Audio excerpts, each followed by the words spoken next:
Life moves fast, but the lessons we learn along the way are meant to last for an absolute eternity. Join us for high-velocity storytelling that hits hard and leaves a lasting impression on your soul. Hit subscribe now and get ready for the ultimate cinematic experience. My daughter-in-law gave me the candles for Christmas.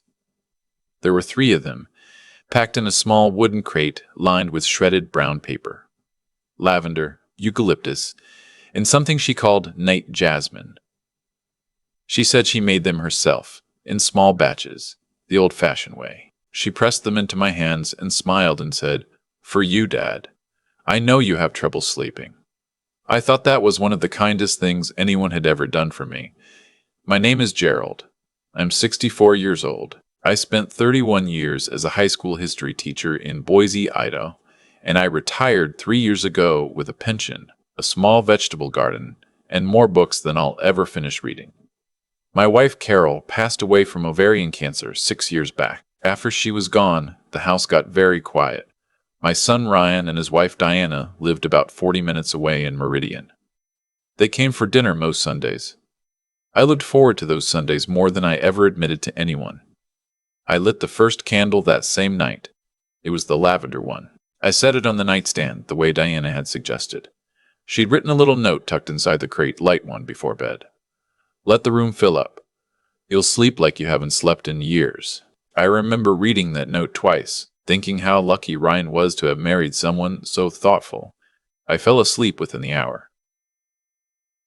The next morning I felt a little strange. Not bad, exactly. Just a low hum of something off, like the first hour of a cold that hasn't decided whether it's going to become a real cold yet. I figured it was just bad sleep catching up with me finally. I made coffee, went out to check on my tomatoes, and forgot about it by noon. A week passed. I kept lighting the candles. By the second week, I noticed I was tired in a way that coffee didn't fix. Not sleepy tired, heavy tired. Like my bones had been filled with something dense overnight. I'd stand up from my reading chair and have to hold the armrest for a moment before my legs trusted themselves. I chalked it up to age. 64 isn't old, but it isn't young either, and I'd been meaning to take my iron supplements more regularly. Ryan called on a Wednesday evening, which was unusual. He usually waited for Sunday. "Just checking in," he said. "How are you feeling?" "A little rundown," I told him. "Probably just the season changing." "Are you lighting the candles Diana gave you? She put a lot of work into those." I told him yes, every night. "Good," he said. "Good." He didn't say much else after that. The call lasted maybe 4 minutes. I remember thinking it was odd that he'd called at all, but I didn't give it more thought than that. By the end of January, I had lost 11 pounds. I hadn't been trying to lose weight. I hadn't changed anything about what I ate.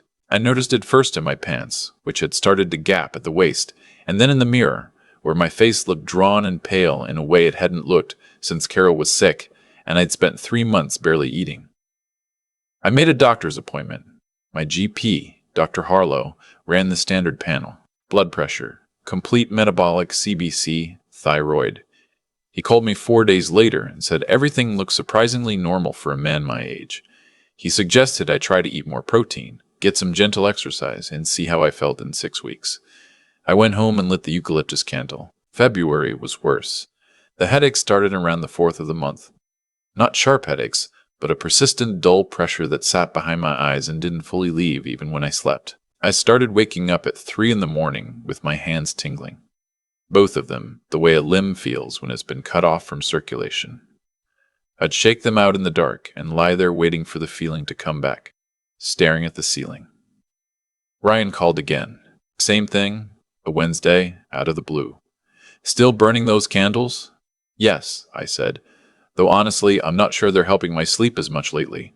"Give them more time," he said. "Diana says they work better the longer you use them." I told him I'd keep at it. He asked about my health. I told him about the headaches. He made a sympathetic sound. He said, "Have you seen Dr. Harlow again?" And when I said not yet, he said, "Probably should. At your age, you don't want to let things go. At your age, you don't want to let things go. At your age, I was 64. Ryan was 38. I remembered when he was 7 years old and afraid of thunderstorms. In March, I went back to Dr. Harlow. By then, I had lost 19 pounds in total. My hair had started coming out. Not in dramatic clumps, nothing like that, but when I ran a hand through it in the shower, I'd pull it back with more strands than there should have been. Enough to notice. Enough to worry about.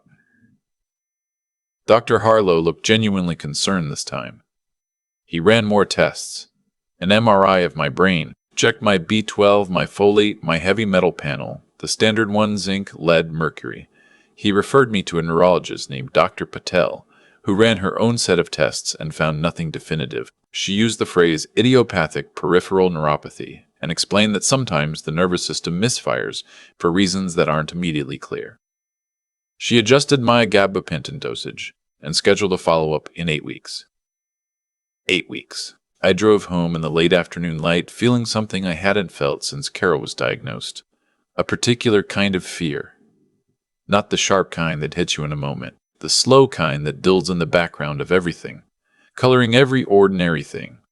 The drive home, the grocery list on the counter, the tomatoes I'd forgotten to water, with a gray edge of dread. Diana called that evening. Ryan usually called, not her. She asked how the appointment went. I told her they still hadn't found anything. "That's so strange," she said. "You seemed so healthy last fall." "I did," I agreed. "Are you taking care of yourself? Eating enough? Are you still using the candles?" I told her I was down to the last one. "The night jasmine." "Oh, that's the best one," she said. "I'll make you more." I thanked her. I don't know what made me hesitate after we hung up. I sat in the kitchen for a long time, not reading, not watching anything, just sitting. Something had been quietly accumulating in the back of my mind for weeks, the way debris accumulates at the bend of a river. Nothing I could have named. Just a weight. I looked at the last candle sitting on the counter. The night jasmine. There was about a third of it left. The wax was a creamy off-white, and the wick had burned down maybe 2 inches. It looked perfectly ordinary. I put it in the cabinet under the sink and didn't light it. The next morning I felt the same, maybe slightly worse. But I kept the candle under the sink. By the second week of not burning it, the headaches were a fraction less constant. I told myself I was imagining things. The third week, I slept through the night twice without waking up at 3 a.m. with my hands numb. I didn't let myself think too hard about what that might mean. In April, I drove down to a little hardware and repair shop on State Street that I'd used years ago when I needed my old pocket watch serviced. The owner's name was Frank Kowalski. He was around my age, one of those men who radiates competence through calloused hands and economy of words. I'd always liked him. I wasn't even there about the candle, not exactly. I'd gone in to pick up some weather stripping. But I had the night jasmine candle in a paper bag in the passenger seat, because I'd been carrying it around for days without knowing quite what I intended to do with it. I brought it inside. Frank was at his workbench. I said, "Frank, I need a strange favor." I explained that someone had given me these handmade candles, and I'd been burning them for months, and I'd been getting sick, and I didn't know if there was any connection, and I probably sounded like a paranoid old man. But I wanted to know if there was any way to find out what was in them. Frank looked at the candle for a long moment. He picked it up, turned it over, brought it close to his face, and smelled it carefully without putting his nose directly over it. He set it down. "I'm not a chemist," he said, "but I know a guy." His guy turned out to be a retired environmental safety officer named Dale Hutchins, who did independent testing out of a small lab he kept in his garage in Garden City. Frank called him while I stood there. Dale said to bring it over. I drove to Dale's house that same afternoon. Dale was methodical and quiet. He cut a small sample of the wax from the bottom of the candle, where the composition would be most concentrated. He took a surface scraping of the powdery residue along the inside of the glass. He told me it would take several days and that he'd call me. He called me in 6 days. He said, "Gerald, I want you to go see a doctor before I explain what I found. Today, if possible." My stomach dropped so fast I had to sit down. "What did you find?" He paused. "There's thallium sulfate in the wax. It's not a large concentration per gram, but burned over time in an enclosed space, inhaled night after night, it accumulates. it accumulates significantly. I didn't say anything for a moment. Thallium. I knew the word from somewhere. It came to me slowly. A chemistry class I taught tangentially. A Cold War chapter. Something about Soviet intelligence. A heavy metal. A poison. Historically used as a rat killer before most countries banned it. Odorless. Tasteless. Absorbed through the lungs and skin. Mimics other conditions for months before it shows itself clearly. Gerald, Dale said. Are you there? Yes, I said. I'm here. Go to the hospital. Tell them you need a urine thallium test specifically. Don't let them you need a urine thallium test specifically. Don't let them just run a standard heavy metal screen. Thallium requires a specific assay. Tell them exactly that. Can you do that? I went that afternoon. The emergency room was busy. I told the intake nurse what I needed and why. She looked at me with an expression that I understood completely. An older man walking in alone, asking for a very specific toxicology test, claiming someone had poisoned him. I watched her calibrate how seriously to take me. I told her I had documentation from an independent lab. I showed her the preliminary report Dale had printed and signed. She went to get the attending physician. The test confirmed thallium in my urine and levels consistent with prolonged low-dose exposure. Not acute poisoning. Not the kind that kills you in a day. The slow kind. The kind designed to look like something else. The kind designed to take months. The attending physician, a young woman who looked like she was running on 4 hours of sleep, sat across from me in a small consultation room and explained what my body had been going through. She explained that thallium preferentially attacks the nervous system and the hair follicles, which is why my hair had been thinning and my hands had gone numb at night. She explained that at the rate of exposure, given another 3 or 4 months, I would likely have been presenting with severe neurological damage, organ involvement, possibly heart arrhythmia. She said all of this in a careful, clinical voice, and then stopped and looked at me directly. Do you know who gave you the candles? She asked. Yes, I said. I do. The next part I'm going to tell you is the part I've gone over more times than I can count in the year and a half since it happened. Not because it's the most dramatic part, but because it's the part where I had to look at something I didn't want to look at, and I had to keep looking at it until I understood it was real. I went home from the hospital that night with chelation therapy scheduled for the following morning, and a social worker's business card in my pocket, and a mandatory reporting notice that had already been filed with the Ada County Sheriff's Office. I sat in my kitchen in the dark for a while. The cabinet under the sink was 3 feet away from me. I thought about Ryan at 7 years old, afraid of thunderstorms. I thought about the way he used to run into our bedroom at 2 a.m. and how Carol would make room for him in the middle without even fully waking up. I thought about teaching him to drive in the parking lot of the Boise Town Square Mall on a Sunday morning. I thought about standing next to him at Carol's funeral and feeling his hand grip my arm when the coffin was lowered.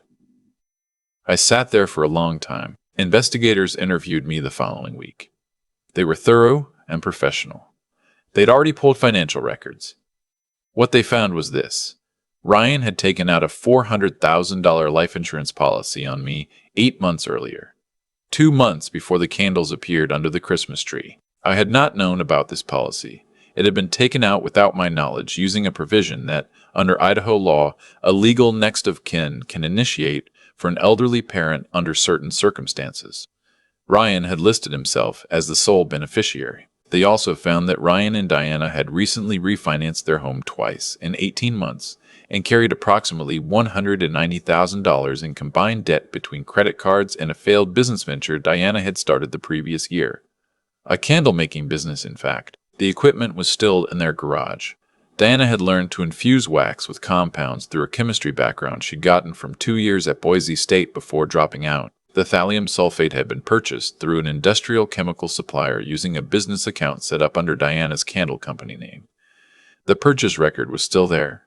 It had not been hidden carefully enough. Both of them were arrested on a Tuesday morning in May. Ryan did not look at me when they brought him in for questioning, which the investigators said was common. Diana cried and said it was all a misunderstanding, and that she hadn't known the candles were dangerous, only that she'd been experimenting with new scent compounds. She maintained that version of events until the chemical purchase records were laid in front of her, at which point she stopped talking entirely and requested a lawyer. The trial took 11 months. I sat in that courtroom on more days than I needed to. I didn't have to be there for most of it. The attorneys had everything they needed. But I wanted to understand it as completely as I could. I think I needed to watch it happen in a room with other people present, with a judge and a stenographer in fluorescent lighting, to make it real enough to process. Ryan was convicted of first-degree attempted murder and sentenced to 22 years without the possibility of parole for the first 14. Diana was convicted on the same charge and received 19 years. The judge cited premeditation, the duration of the poisoning, and the deliberate exploitation of a family relationship as aggravating factors. There was no plea deal. I want to tell you what I've learned, because that's the reason I'm here. Not for the verdict, not even really for the story, but because there is something I wish someone had told me before any of this happened, and I found that telling it to other people is the only way I've figured out to carry it. The first thing is this. Prolonged thallium poisoning is rare, but not as rare as most people think. It's been used in criminal poisonings across the world, more times than make the news. The symptoms, fatigue, hair loss, peripheral neuropathy, look so much like a dozen other conditions that it is frequently missed, even by thorough physicians, because the standard heavy metal screen does not test for thallium. If you or someone you love is experiencing unexplained neurological symptoms and hair loss simultaneously and no diagnosis is sticking, specifically ask, for a thallium urine assay. Write it down. Say it by name. Do not assume the standard tests cover it because they don't. The second thing is this. I am not telling you to distrust your family. Most families are not this. I know that. But I am telling you to pay attention to your own body in a way that I did not pay enough attention to mine. I waited. I deferred to people I trusted. I told myself it was age, it was stress, it was the changing season. My body was trying to tell me something was wrong for 4 months before I listened carefully enough. The third thing is the hardest to say. I am not the same person I was before December of that year. I don't think I'll ever fully be that person again, and I've made a kind of peace with that.